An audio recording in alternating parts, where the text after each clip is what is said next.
step in the room. But I guess if I do that, it just proves I didn't learn anything from last year. Greg, will you please pass this note to Shelley? Why, certainly. Greg is a dork. Man, I don't know what is up with girls these days. It used to be a whole lot simpler back in elementary school. The deal was, if you were the fastest runner in your class, you got all the girls. And in fifth grade, the fastest runner was Ronnie McCoy. Nowadays, it's a whole lot more complicated. Now it's about the kind of clothes you wear, or how rich you are, or if you have a cute butt or whatever. And kids like Ronnie McCoy are scratching their heads, wondering what the heck happened. The most popular boy in my grade is Brycey Anderson. The thing that really stinks is that I have always been into girls, but kids like Brycey have only come in the last. I remember how Brycey used to act back in elementary school. Girls are stinky poos. Yeah, I don't think girls are stinky poos. But of course, now I don't get any credit for sticking with the girls all this time. Like I said, Brycey is the most popular kid in our grade, so that leaves all the rest of us guys scrambling for the other spots. The best I can figure is that I'm somewhere around 52nd or 53rd most popular this year. But the good news is that I'm about to move up one spot because Charlie Davies is above me and he's getting his braces next week. I try to explain all this popularity stuff to my friend Ravi, who is probably hovering right around the 150 mark, by the way. But I think it just goes in one ear and out the other with him. Wednesday. Today we had a fish egg, so the first thing I did when I got outside was to sneak off to the basketball court to see if the cheese was still there. And sure enough, it was. That piece of cheese has been sitting on the blacktop since last spring. I guess it must have dropped out of someone's sandwich or something. After a couple of days, the cheese started getting all moldy and nasty. Nobody would play basketball on the court where the cheese was, even though that was the only court that had a hoop with a net. Then one day, this kid named Darren Walsh touched the cheese with his finger. And that's what started this thing called the cheese touch. It's basically like the cookies. If you get the cheese touch, you're stuck with it until you pass it on to someone else. Scream! The only way to protect yourself from the cheese touch is to cross your fingers. But it's not that easy remembering to keep your fingers crossed every moment of the day. I ended up taping mine together so they stay crossed all the time. I got a D in handwriting, but it was totally worth it. This one kid named Abby Hall got the cheese touch in April, and nobody would even come near him for the rest of the year. This summer, Abby moved away to California and took the cheese touch with him. I just hope someone doesn't start the cheese touch up again, because I don't need that kind of stress in my life anymore. Thursday. I'm having a seriously hard time getting used to the fact that summer is over and I have to get out of bed every morning to go to school. My summer did not exactly get off to a great start, thanks to my older brother Roderick. A couple of days into summer vacation, Roderick woke me up in the middle of the summer, but that luckily I woke up just in time for the first day of school. Shoot. You might think I was pretty dumb for falling for that one, but Roderick was dressed up in his school clothes and he set my alarm clock ahead to make it look like it was the morning. Plus, he closed my curtains so I couldn't see that it was still dark out. After Roderick woke me up, I just got dressed and went downstairs to make myself some breakfast, like I do every morning on a school day. He tricked him. But He put a prank on him. Made a pretty big. The next thing I knew, Dad was downstairs yelling at me for. He closed the blinds so he could go at night. Yeah, figure out what the heck was going on. Hi. After I did, I told Dad that Roderick had played a trick So on he me could and he was go the at one night. that should be getting a yelling. Dad walked down to the basement to chew Roderick out and I tagged along. I couldn't wait to see Roderick getting what was coming to him. But Roderick covered up his tracks pretty good. And to this day, I'm sure Dad thinks I've got a screw loose or something. Friday. Today in school, we got assigned to reading groups. They don't come right out and tell you if you're in the gifted group or the easy group. But you can figure it out right away by looking at the cover of the books they hand out. Einstein as a child, Pink says boo. I was pretty disappointed to find out I got put in the gifted group, because that just means a lot of extra work. When they did the screening at the end of last year, I did my best to make sure I got put in the easy group this year. Fred picked up the Baba Pig, the book. Thanks. Mom is real tight with our principal, so I bet she Hola, stepped Ma. in and made sure I got put in the gifted group again. Mom is always saying that I am a smart kid, but that I just don't apply myself. But if there's one thing I learned from Roderick, is to set people's expectations real low, so you end up surprising them by practically doing nothing at all.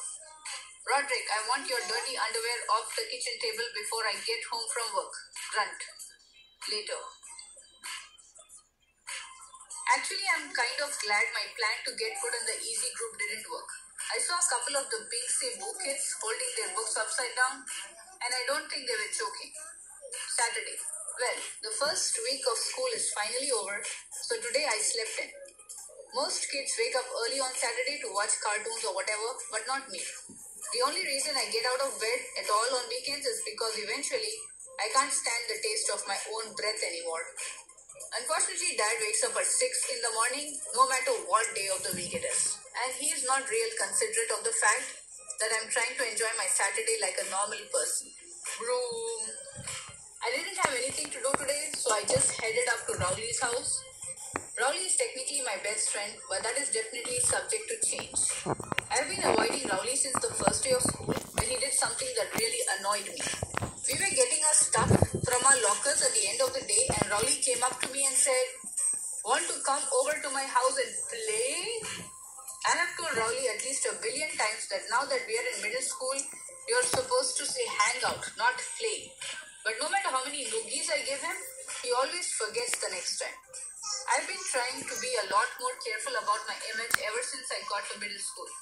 But having Rowley around is definitely not helping. I met Rowley a few years ago when he moved into my neighborhood. His mom bought him this book called How to Make Friends in New Places, and he came to my house trying all these dumb gimmicks. Knock, knock, thermos, thermos, be some way to tickle your funny bone. Huh? Excuse me? Say what? I guess I kind of felt sorry for Rowley, and I decided to take him under my wing. It's been great having him around, mostly because I get to use all the tricks Roderick pulls on me. Did you know that if your hand is bigger than your face, it's a sign of low intelligence? Really? Ha, gotcha. But do I have low intelligence? Let me check again. Monday. You know how I said I play all sorts of pranks on Rowley? Well, I have a little brother named Manny, and I could never get away with pulling any of that stuff on him. Mom and Dad protect Manny like he's a prince or something, and he never gets in trouble, even if he really deserves it. Yesterday, Manny drew a self-portrait on my bedroom door in permanent marker. I thought Mom and Dad were really going to let him have it, but as usual, I was wrong. But the thing that bugs me the most about Manny is the nickname he has for me. When he was a baby, he couldn't pronounce brother, and he started calling me Bubby. And he still calls me that now, even though I keep trying to get Mom and Dad to make him stop. Luckily, none of my friends have found out yet, but believe me, I have had some really close calls. Happy birthday, Greg. Hey, this one says it's to Bubby. Must be a mistake. Toss. Mom makes me help Manny get ready for school in the morning. After I make Manny his breakfast, he carries his cereal bowl into the family room and sits on his plastic potty. C is for cookie and cookie is for me. Ha! And when it's time for him to go to daycare, he gets up and dumps whatever he didn't eat right in the toilet. Dump. Mom is always getting on me about not finishing my breakfast, but if she had to scrape cornflakes out of the bottom of a plastic potty every morning, she wouldn't have much of an appetite either. Tuesday. I don't... Okay. Okay. We are leaving off on page 24. 24. Page 24. Page 24 in the Diary of a Wimpy Kid. Okay then. You have read 23 pages of the Diary of a Wimpy Kid. Okay. Joseph. You did a great job today, Okay. Joseph. Thank you. Okay, so tomorrow, Yeah. if you want to do this again, Yeah. you can go ahead and find the Diary of a Wimpy Kid right here, All the way in the bottom.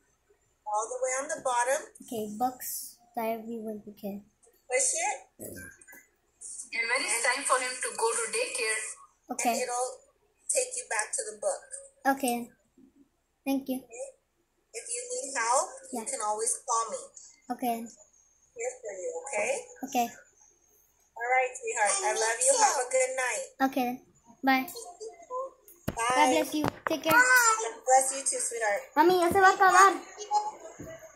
Okay. So that's how you do it, right? That's it. That's how you do it. Okay then. God bless you. Bye. Bye. Take care. Wait, how do I hang up? All you have to do is close your computer and it hangs up. Wait, I don't have a computer though. You have the tablet? Yeah. Wait, Okay, do I hang up like this? Wait. I'll take it off yourself. Bye. Or let me see. Oh, that's how you hang up. Okay.